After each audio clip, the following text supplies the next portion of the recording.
Hi friends, आज हम Fourier series के में नेक्स्ट के टॉपिक में पढ़ेंगे कि किस प्रकार से हम Fourier series sine and cosine function की निकाल सकते हैं। आप लोगों से रिक्वेस्ट है, यदि आपको मेरे लेक्चर अगर अच्छे लग रहे हैं तो लाइक और शेयर करना ना भूलें। ठीक है, देखें Fourier series of sine and cosine function. जब हम फोरियर सीरीज साइन और कोसाइन फंक्शन के निकालते हैं तो हमारे पास जो फोरियर का जो फॉर्मूला है वो इस बात पर डिपेंड करता है कि हमारे पास फंक्शन में एंगल क्या चल रहा है। अगर हमारे पास एंगल फोरियर कोएफिशिएंट के एंगल के मल्टीपल है तो ऐसी कंडीशन में कुछ बातों को हमें ध्यान रखना है। जैसे मान लीजिए हमारे पास फंक्शन है f sin x cos x sin 2x या sin x by दिया cos x by 2 और हमें कौन कौन से फोरियर कोएफिशिएंट वहां पर निकालने होंगे। हम यहाँ पर आपको ये बताना चाहते हैं कि यहाँ पर हम ये मान के नहीं चल रहे हैं कि हमारे पास फंक्शन इवन या ऑड है, केवल इतना मान के चल रहे हैं कि क्वेश्चन हमें साइन या कॉस का फंक्शन हमें दिया हुआ है। अगर साइन और कॉस का फंक्शन दिया है तो किस कौन कौन से फोरियर कोएफिशिएंट निकालने होंगे। ये फोरियर कोएफिशिएंट कम या कम हो सकते हैं जितने मैं आपको बता रहा हूँ। सभी फोरियर सीरीज के अंदर हमारे पास हम a0 an और bn को हम निकालते हैं, लेकिन अगर हम sin x अगर में फंक्शन दिया हुआ है तो ऐसी कंडीशन में हम a1 और b1 भी वहां पर निकालने की जरूरत पड़ सकती है। इसी प्रकार यदि हमें cos दिया हुआ है तो a1 और b1 हमारे पास एक्स्ट्रा हो जाएगा। लेकिन अगर हमारे पास एंगल 2 लिखा हुआ है, sin 2x लिखा हुआ है तो हमारे पास एंगल a2 और फोरियर कोएफिशिएंट a2 और b2 की रिक्वायरमेंट भी होगी। cos 2x में भी हमारे पास a2 और b2 की रिक्वायरमेंट होगी। लेकिन अगर हमारे पास एंगल इंटीजर फॉर्म में नहीं है तो ऐसी कंडीशन में हमारे पास केवल हमें a0 an और bn निकालने से ही हमारा काम हो जाएगा। लेकिन इसके अलावा हमारे पास ये कि अगर हमारा फंक्शन इवन या ऑड है तो ऐसी कंडीशन में डिपेंड करेगा कि हमारे पास कौन सी वैल्यूज में से रिमूव हो सकती है, वो डिपेंड करेगा क्वेश्चन के ऊपर ही। तो वहां पर ही मैं आपको बताऊंगा कैसे हम उस चीज को रिमूव कर सकते हैं। सेकेंडली, जब हम कोई भी फोरियर सीरीज ट्रिग्नोमेट्रिक फंक्शन के निकालते हैं हमें कुछ स्पेशल फॉर्मूलों की रिक्वायरमेंट पड़ती है। उन फॉर्मूलों को भी हमें अच्छी तरह से याद होना चाहिए। तो देखिए क्या क्या फॉर्मूले हमारे पास जरूरत पड़ सकती है।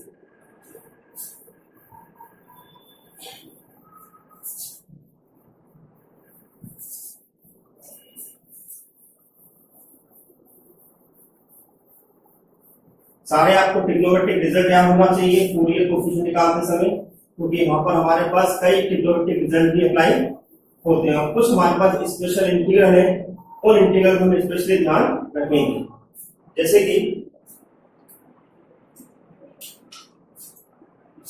पहला इंटीग्रल हमारे पास रिक्वायरमेंट पड़ेगी अगर हमारे पास लिमिट माइनस से प्लस एल चल रही है और हमारे पास फंक्शन दिया हुआ है sin mx into sin nx dx।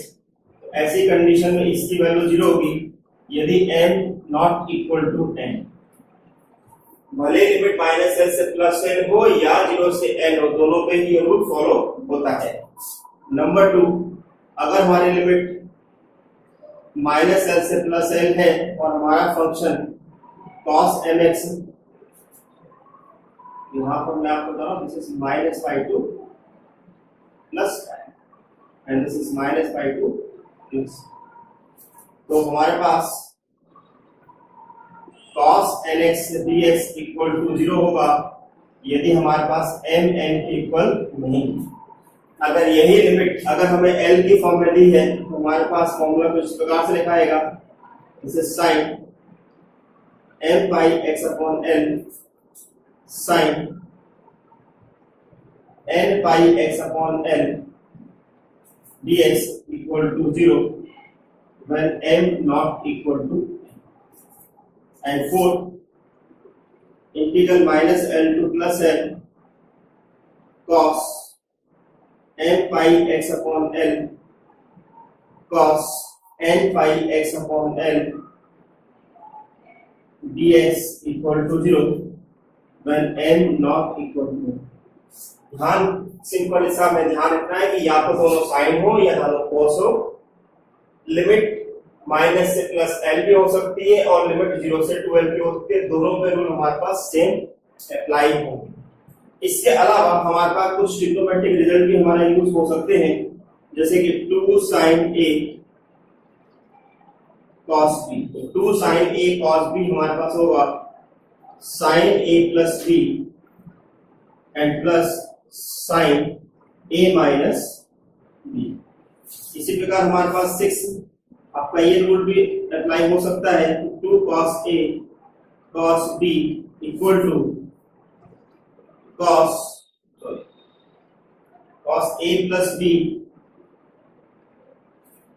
Plus cos a minus b। ठीक है। 7 2 cos a sin b भी आपका फॉलो हो सकता है, क्योंकि वो हमारा लिखाएगा sin a plus b minus sin a minus b। और आपका 8 2 sin a sin b भी आपका फॉलो हो सकता है, जो कि हमारा लिखाता है cos a माइनस b और minus cos a plus. Okay, तो आप देख रहे हैं कि जब हमारे पास दोनों साइन साइन है तो हमारे पास क्या आ रहा है, cos a cos के रिजल्ट आ रहे हैं, और जैसे ही हम इसको इंटीग्रेट करेंगे तो साइन में कन्वर्ट हो जाएंगे। इसी प्रकार अगर दोनों cos आ रहे हैं हमारे पास तो भी cos हो रहा है, और cos को इंटीग्रेट करेंगे तो दोनों हमारे पास साइन हो जाएंगी। तो ऐसी कंडीशन में हमें ध्यान रखना है, इन फॉर्मूले को हमें यूज करना नहीं भूलना है। तो जब फोरियर सीरीज हम किसी भी साइन या कोसाइन फंक्शन के निकालते हैं तो थोड़ा सा फंक्शन के अंदर चेंजेस होते हैं, उसके अकॉर्डिंग हमारा फोरियर सीरीज का फॉर्मूला भी चेंज होता है। तो देखिए एक क्वेश्चन के तो समझते हैं कैसे हम किसी भी साइन फंक्शन की फोरियर सीरीज फाइंड आउट कर रहे हैं।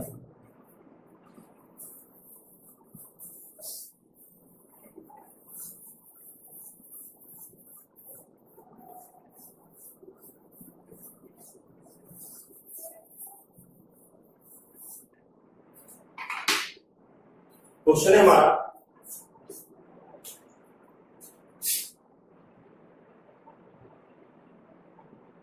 Find Fourier series of F of x. F of x आपको दिया हुआ है 0 minus pi is less than x less than 0 and sine x 0 is less than equal to x is less than equal to pi, and deduce that हमें दो result निकालने को कहे जा रहे हैं। पहला रिजल्ट है 1/1.3 प्लस 1/3.5 प्लस 1/5.7 अप टू 1/2, और सेकेंड रिजल्ट हमारे सामने है 1/1.3 3.5 plus 5.7 equal to pi minus 2/। Okay, इस क्वेश्चन का हमें फोरियर सीरीज निकालना है। तो स्टार्टिंग जैसे कि मैंने आपको पहले ही बताया था कि हमें किसी भी क्वेश्चन की स्टार्टिंग करने से पहले हमें देखना है कि हमारे पास क्वेश्चन में रेंज की लिमिट क्या दे रखी है। तो -5 से +5 आपको दे रखा है, तो इसका मतलब ये हुआ given 2l equal to pi of minus pi, यानी कि 2 पाई, यानी कि आपके पास l की वैल्यू जो मिलेगी वो पाई मिलेगी। Suppose the Fourier series of f of x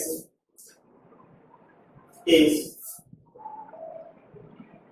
this is a0/2 plus summation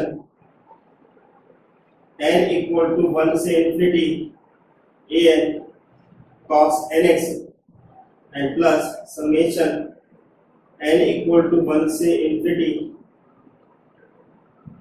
bn sin nx। चूंकि क्वेश्चन में हमारे पास साइन का फंक्शन इन्वॉल्व हो रहा है, तो हम क्वेश्चन में a1 और b1 की वैल्यू को भी ऐड करेंगे, यानी कि अब हमारा जो फंक्शन होगा वो हमारा लिखाएगा a0/2 plus a1 cos x and summation हमारा स्टार्ट माना जाएगा n इक्वल 2 से infinity a2 an cos nx and plus b1 sin x और समेशन n इक्वल टू 1 से इंफिनिटी bn sin nx। ठीक है, तो क्वेश्चन में हमारे पास फोरियर सीरीज का फॉर्मूला थोड़ा सा चेंज हो गया है। तो क्या हुआ, हमने a1 और b1 वाला कर दिया और समेशन सीरीज को हमने स्टार्ट कर दिया n इक्वल टू 2 से। अब 1 बाय 1 अपने रिजल्ट को फाइंड आउट करते जाते हैं। ठीक है, फर्स्ट हम निकालने आ रहे हैं यहां पर नाउ a0 हमारे पास कितना होगा 1/पाई इंटीग्रल माइनस पाई से plus pi f of x dx। ठीक है, अब फंक्शन हमारे पास क्या हुआ, दो पार्ट में ब्रेक होगा तो 1/पाई माइनस पाई से 0 इंटू 0 dx और 1/पाई 0 to pi into sine x dx। Okay, क्योंकि माइनस पाई से 0 दिया हुआ है हमें 0 और 0 से पाई दिया हुआ है हमें साइन x।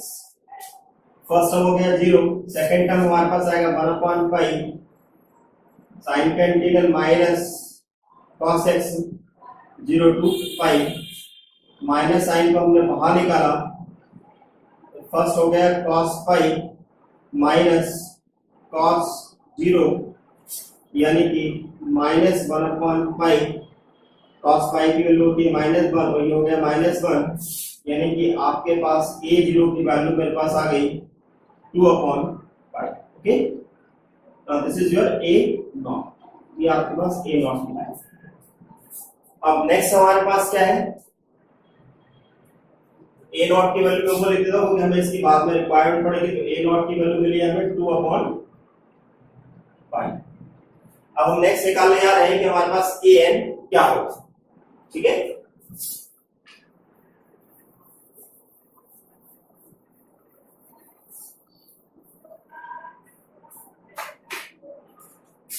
an, अब an का फॉर्मूला हमारे पास क्या है 1/पाई minus pi to plus pi f of x into cos nx dx। Okay, function को अलग अलग करके लिखे हम। फर्स्ट टर्म मेरे पास आ रही है 1/पाई माइनस पाई से 0 हमारे पास है 0 इंटू cos nx dx और 1/पाई 0 to pi sin x into cos nx dx। First term मेरे पास हो गई 0, सेकंड को हम अप्लाई करना चाहते थे, हमने 2 का मल्टीप्लाई 2 का डिवाइड किया तो 0 से पाई 2 cos nx into sin x। ठीक है, यहाँ पर हमारा रूल क्या लगेगा 2 cos a sin b का। तो 2 cos sin b का फॉर्मूला हमारे पास क्या लिखा था हमने, integral 0 to pi sin n plus 1 x minus sin n minus 1 x dx। okay, now this is 1/2 pi cos का अगर मैं इंटीग्रेट करूंगा तो कितना मिलेगा, मुझे sin का इंटीग्रेट करूंगा कितना मिलेगा cos n plus 1 x divided by n plus 1 and plus cos n minus 1 x divided by n minus 1 and limit आपकी होगी 0 to pi। ठीक है, अब हम ये लिमिट इसके अंदर सब्स्टिट्यूट करेंगे। तो लिमिट हमारे पास कितनी होगी, this is 1/2 pi minus sine put कर 0 पाई पुट करें कितना आएगा, this is cos n pi plus pi divided by n plus 1 and plus cos n pi minus pi divided by n minus 1 and 0 put करेंगे, first term हो जाएगी -1 upon n plus 1 और second term हो जाएगी मेरे पास 1 upon n minus 1। Okay, अब हमारे पास cos 180 प्लस थीटा हमारे पास कितना होता है, cos 180 प्लस थीटा हमारे पास कितना होगा माइनस cos, यानी कि 1/2 पाई तो ये होएगा मेरे पास cos n pi divided by n plus 1। cos 180 minus theta भी हमारे पास सेकंड क्वाड्रेंट में है तो हमारे पास वो भी माइनस होगा, यानी कि cos n pi divided by n minus 1, minus sine का अंदर मल्टीप्लाई कर दें तो हमें मिलेगा n plus 1 minus 1 upon n minus. Okay, अब हमें इसको और सिंप्लीफाई करना है तो इसको हम क्या लिख सकते हैं, नेक्स्ट हमारे पास क्या आ रहा है,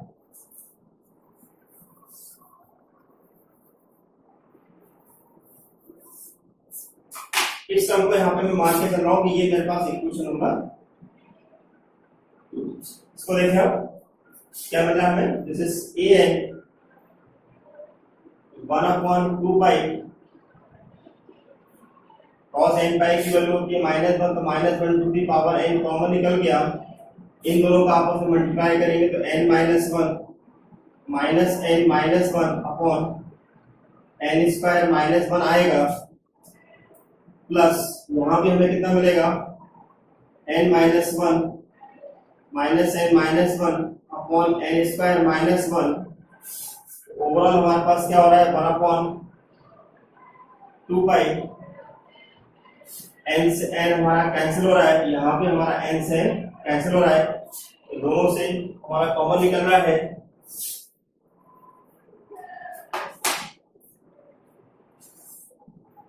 -2 upon n square -1 into 2 pi, ऊपर हमें मिल रहा है -1 to the power n plus 1, ठीक है, -1 to the power n plus 1। अब आप देखेंगे 2 से 2 अपना यहाँ पर कैंसिल हो रहा है तो आपके पास ओवरऑल टर्म हमारे पास कितने हैं, दिस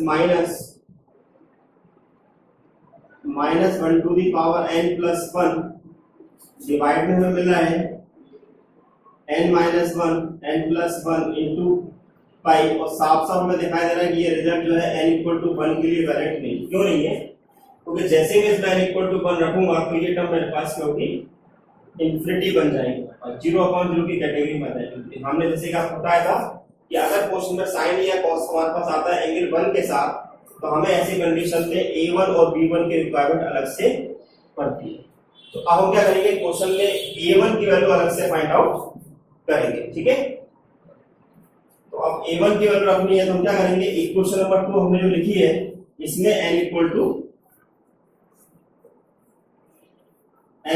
1 कर देते हैं, ठीक है। तो नेक्स्ट हमारे पास क्या है, put n equal to 1 in equation, जैसे ही इसमें n इक्वल टू 1 रखूंगा तो ये मेरे पास कितना होगा 2x और ये बन जाएगा 0, यानी ये हो जाएगा 0, राइट। अब हम क्या लिखेंगे यहाँ पर, दिस इज a1, ये हो गया मेरे पास 1 और ये हो गया मेरे पास, अब मेरे पास यहाँ पे कितना हो जाएगा, this is 1/2 pi 0 to pi, this is sin 2x dx, ठीक है। और इसका अगर हम इंटीग्रल निकालते तो 1/2 pi, this is minus cos 2x divided by 2 0 to pi, यानी कि minus 1/4 pi, this is cos 2 pi minus cos 0, तो 1/4 पाई cos 2 पाई होता है 1, cos 0 भी होता है 1, यानी कि ओवरऑल 0, यानी कि क्वेश्चन में हमारे पास a1 की वैल्यू निकल के आ रही है 0। हमने क्या देखा कि जो फोरियर कोएफिशिएंट जो निकालना है थोड़ा केयरफुली काम करना है, क्योंकि अब जब भी अगर हमारे पास एंगल यहाँ पर इंटीजर फॉर्म में चल रहे हैं और लिमिट -π से +π चल रही है या 0 से 2π चल रही है तो तभी हमारे पास ऐसी कंडीशन को मिलेगी। और यहाँ पर देख लेना है क्या हमारे पास जो इंटीजर हम n को हमारे पास जो समेशन है वो n इक्वल टू 1 to 3 ऐसे चल रहा है, ऐसी कंडीशन यहाँ रख के देख लेना है कि हमारा वैल्यू नॉट डिफाइंड तो नहीं, अगर नॉट डिफाइंड है तो ऐसी कंडीशन में उसको हमें वहां से अलग से निकालना पड़ेगा। यही कारण है कि हमने वो आपको चार्ट बनाया कि क्या क्या वैल्यू की रिक्वायरमेंट बढ़ सकती है। तो अब मेरे पास क्या क्या चीज आ गई, दिस इज an, एन मेरे पास कितना आ गया है, दिस इज माइनस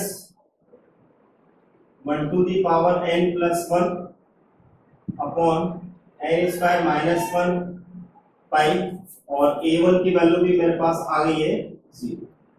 अब नेक्स्ट देखते हैं कि हमें क्या वैल्यू निकालनी है। अब नेक्स्ट हमारी वैल्यू होगी pn।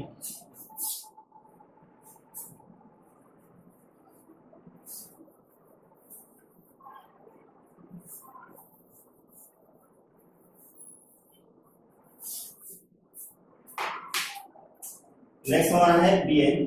bn का फॉर्मूला हमारे पास कितना, 1 upon pi minus pi to plus pi F of X into sine N X. Okay, function को ब्रेक करें हम तो 1 upon pi minus pi to 0 into sine N X D X 0 और plus 1 upon pi 0 to pi into sine N X D. First integral मेरे पास हो गया 0, second integral को हमें सिंप्लीफाई करना है तो 2 का मल्टीप्लाई 2 का डिवाइड करें और लिमिट मेरे पास है 0 to pi 2 sine N x into sine x dx.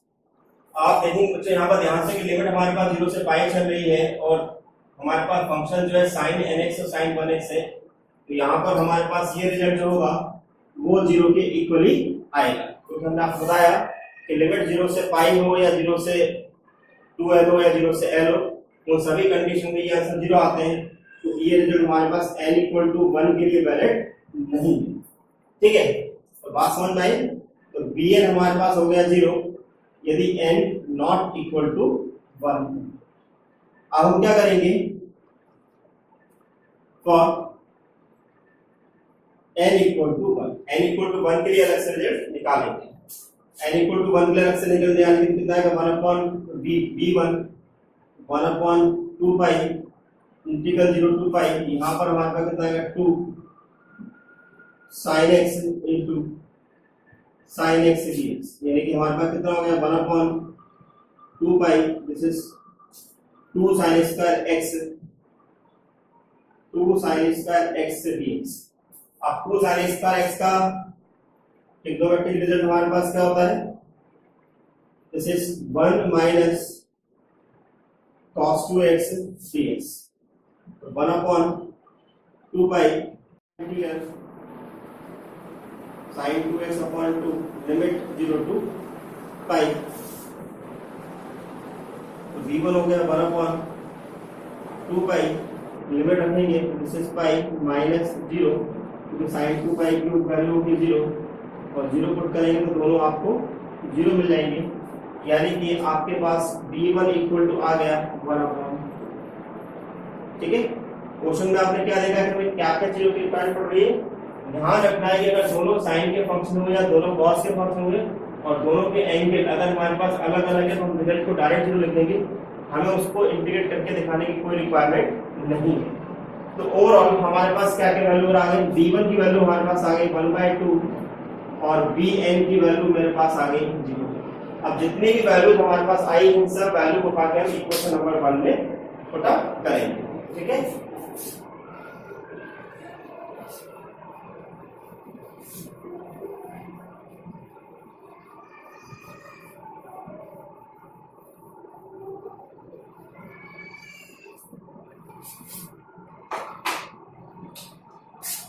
Put in equation क्या है मेरे पास a नॉट की वैल्यू मेरे पास है 2 अपॉन पाई और यहाँ पर a0 अपॉन 2 है तो बचा कितना हमारे पास 1 अपॉन पाई। a1 की वैल्यू मेरे पास है 0, ठीक है, और an की वैल्यू मेरे पास है minus 1 upon pi summation n equal to 2 से infinity -1 to the power n plus 1 divided by n minus 1 और n+1 इंटू cos nx।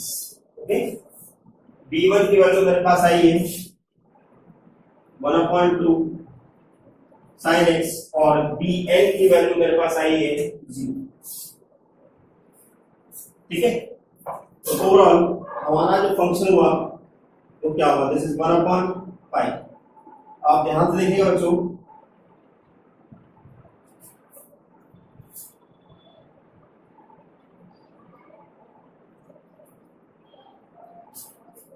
कि अब यहाँ पे मैं n इक्वल टू 2 रखना स्टार्ट करता हूँ। अगर मैंने से n इक्वल टू 2 रखा तो कितना मिलेगा, दिस इज 1 एंड 1 यानी कि 2, 2 अपॉन यहाँ 2 रखा तो कितना मिला 1 और यहाँ रखा तो कितना मिला 3, 1.3।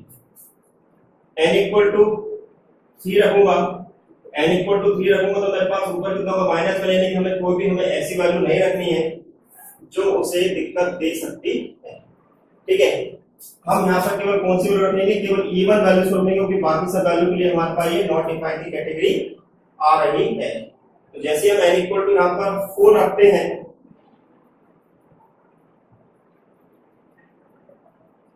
n इक्वल टू हम यहाँ पे 4 रखते हैं तो हमें कितना मिलेगा 7, ये this is cos 2x।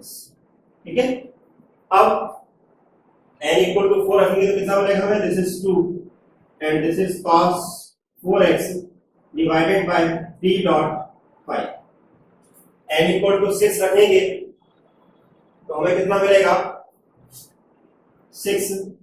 2 into cos 6x upon 5 into 7 and so last में मेरे पास कितनी आ रही है 1/2 sin x। Yes.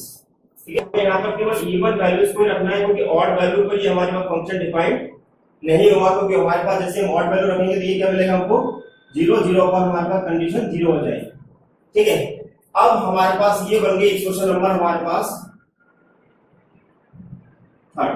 ओके, अब हमें निकालने अपने रिजल्ट। पहला रिजल्ट मेरे पास कितना है, हमें लाना है 1/1.3 3.5 5.7 इक्वल टू 1/2। केस नंबर 1 थोड़ा ध्यान समझिएगा, केस नंबर 1 हमें न्यूमरेटर में चाहिए 1 और सारे साइंस में प्लस है, ऑलरेडी हमारे पास साइन प्लस आ रहे हैं और हमें न्यूमरेटर में चाहिए 1। तो हमारा ऊपर 1 तभी बन सकता है यदि हम यहाँ पर x की जगह 0 रखते हैं, यानी cos 0 हमारे पास होता है 1। और हम क्वेश्चन में साफ साफ देख रहे हैं कि 0 हमारे पास इस समय जो है पॉइंट ऑफ कंटिन्यूटी को शो कर रहा है। तो हमारे पास कंडीशन क्या रहेगी, since x equal to 0 is point of continuity,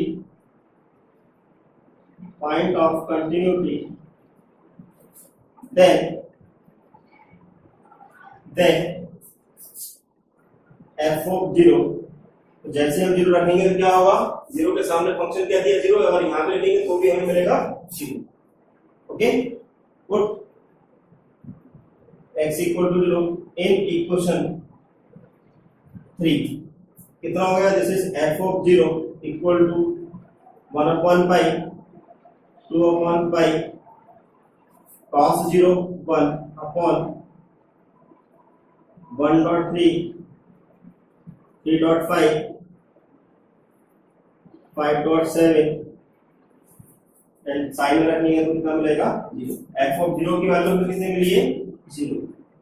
1/5 2/5 ये वैल्यू मेरी एज इट रहेगी 1/5 को यहाँ पर लेके आए तो 1/5 माइनस 2/5 और ये वैल्यू मेरे पास एज इट है, माइनस से माइनस कैंसिल हुआ, पाई से पाई कैंसिल हुआ, तो हमारे पास रिजल्ट आ गया 1/2 इक्वल टू ये रिजल्ट हमारे पास है 1/1.3 3.5 एंड 5.7। क्या देख रहे हैं हम यहाँ पर कि हमें पहला रिजल्ट बड़ी आसानी से मिल गया। ठीक है, तो समझ आ रहा है हमारा। अब हमारे पास सेकंड पार्ट इसका है कि हमको लाना है माइनस साइन बीच में लेके आना है, यानी कि हमें यहाँ पे माइनस साइन की रिक्वायरमेंट, अल्टरनेट में माइनस साइन चाहिए। माइनस साइन तभी मिल सकता है जब ऊपर हमारे पास एक -1 टू दी पावर n का कोई टर्म बनता हो। ठीक है, तो सेकंड पार्ट हम देखें यहाँ पर, सेकंड केस है हमारा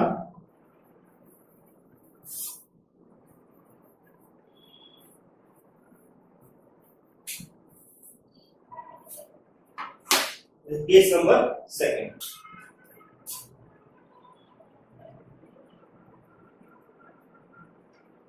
अब हम ऐसी क्या वैल्यू रखते हैं जिससे कि हमें यहाँ पर माइनस और प्लस दोनों साइड में यहाँ पे मिल जाए। तो जैसे मान लीजिए अगर हमने यहाँ पे पाई रखने की कोशिश की तो cos 2 पाई cos 4 पाई ये सारी वैल्यू हमारे पास +1 देती आएगी हमारे पास।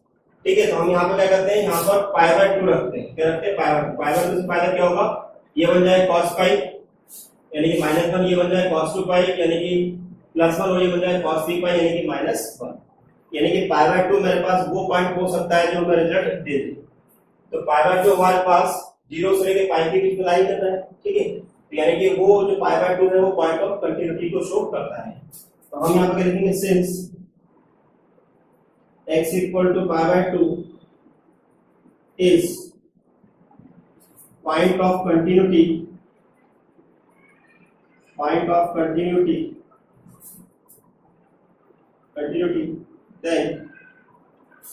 then f of pi by 2 equal to sin 90, which is put x equal to pi by 2 in equation 3। ठीक है, तो ये होगा हमारे पास this is f of pi by 2 equal to 1 upon pi minus 2 upon pi, यहां मिल गया मुझे cos पाई, ठीक है, अपॉन 1.3, यहां मिल गया मुझे cos 2 pi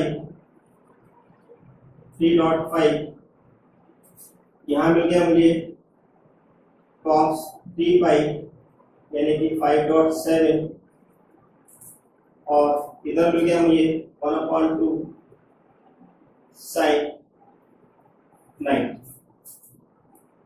f of pi by 2 की वैल्यू है मेरे पास 1, तो 1/1 पाई माइनस 2 पाई, ये वैल्यू होगी मेरे पास -1/1.3, ये वैल्यू होगी 1/3.5, ये वैल्यू होगी मेरे पास 1/-5.7 एंड सो ऑन, और ये वैल्यू होगी मेरे पास 1/2 इंटू 1। तो यहाँ पर इस वैल्यू को लेके आते कितना आएगा, 1 - 1/2 - 1/5, इस माइनस साइन के अंदर मल्टीप्लाई कर दें कितना आएगा 2/पाई यानी कि 1/1.3 माइनस 1/3.5 प्लस 1/5.7 एंड सो। ठीक है, 1 में से हाफ गया तो 1/2 बचा। ठीक है, तो 1/2 बचा देने की तरफ मेरे पास दिस इज 1/2 माइनस 1/पाई यानी कि पाई -2, इस 2 को नीचे उतार देंगे कितना आएगा 4, पाई से पाई अपना कैंसिल हो जाएगा और हमारा आंसर आएगा 1/1.3 1/3.5 प्लस 1/5.7 एंड सो। इस तरीके से हमने रिजल्ट निकाला। इस रिजल्ट को हम एक बार और समझ लेते हैं कि एक्चुअली रिजल्ट निकल कैसे रहा है। देखिए, हमने बोला कि यहाँ पर हमें चाहिए अल्टरनेट साइन प्लस और माइनस का, तो हमने यहाँ पे बोला कि हम यहाँ पर x की जगह पाई बाय 2 रखते हैं। जैसे x की जगह पाई बाय 2 रखेंगे तो कितना मिलेगा cos पाई यानी कि -1, यहाँ मिलेगा मुझे cos 2 पाई यानी कि +1, यहाँ मिलेगा मुझे cos 3 पाई यानी कि -1, इस तरीके से। ठीक है, लास्ट में हमें पाई बाय 2 रखना है। f ऑफ पाई बाय 2 की वैल्यू आई 1 और इस 1/पाई को हमने यहाँ शिफ्ट कर दिया। ये टर्म मेरी एज इट इज है 1/2 इंटू 1, इस 1/2 को उठा के हम यहाँ ले आए तो 1 - 1/2 - 1/पाई, इसको को सिंपलीफाई कर रहे हैं तो पाई -2/2 पाई मिलेगा। तो नीचे वाला पाई इसको कैंसिल कर देगा, ये वाला 2 आपके नीचे आ जाएगा यानी 4 आ जाएगा, तो आपको वो रिजल्ट मिल जाएगा। तो डिफरेंस आज हमने आपको क्या बताया, हमने आपका साइन का वो फंक्शन बताया जिसमें हम किसी फोरियर सीरीज को निकाल रहे हैं। तो फोरियर सीरीज की आज हमने क्वेश्चन करे वो साइन फंक्शन के लिए करें, जिसमें हमने देखा कि हमें यहाँ पर a0 an bn के अलावा हमें a1 और b1 की भी रिक्वायरमेंट पड़ रही है। तो फोरियर सीरीज जब साइन या कोसाइन फंक्शन का निकालें तो थोड़ा सा ध्यान से निकालें कि किन किन अदर कोएफिशिएंट की रिक्वायरमेंट पड़ती है। ये सारा इस बात पर डिपेंड करेगा कि हमारे पास साइन या कोसाइन का एंगल क्या चल रहा है।